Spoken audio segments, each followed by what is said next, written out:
So right now, if you are putting out a statement talking about how your heart goes out to the hostages in Israel, but you are not saying that your heart goes out to the people, the civilians, the children of Gaza, if you are condemning Hamas, but you are not simultaneously condemning the Israeli government and the US's unconditional support for the Israeli government as they are bombing civilians in Gaza, as they have cut off food and electricity to a city that is over 50% children because of the extremely low life expectancy rate there, because people there are suffering under the worst form of apartheid in the world's largest open-air prison and constantly are experiencing violence at the hands of the Israeli army. If you didn't give a shit what was happening in Palestine up until 2 days ago, that is because you see Israelis as people and you do not see Palestinians as people. And if you live in the US and that's you, it's understandable if you haven't been paying attention, because the Western media is extremely white supremacist. And that is how racism works.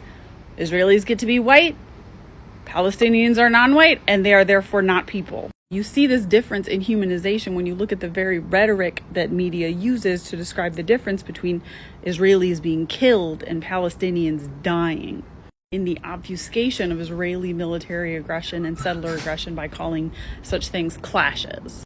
And maintaining the dehumanization of Palestinians is so important to the project of white supremacist imperialism in Palestine that it is extremely threatening to do anything to humanize Palestinians. Which is why my suggestion yesterday, which I always make whenever there's violence in occupied Palestine, that people read a book, any book by a Palestinian author. That is so threatening to people. People take that as anti-Semitic, the suggestion that you read a book by a Palestinian. Because if you read a book by a Palestinian, it is going to humanize Palestinians for you, and it will change the way you see this conflict forever. A few years ago on YouTube, I created the Read for Palestine challenge.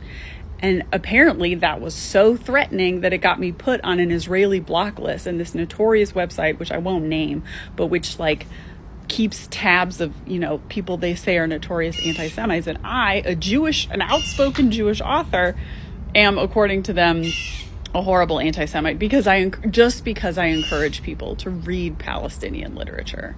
So before you fix your mouth to say anything about what is going on in Israel and Palestine right now, ask yourself, have you sought out Palestinian voices to listen to? Have you ever read a book by a Palestinian author?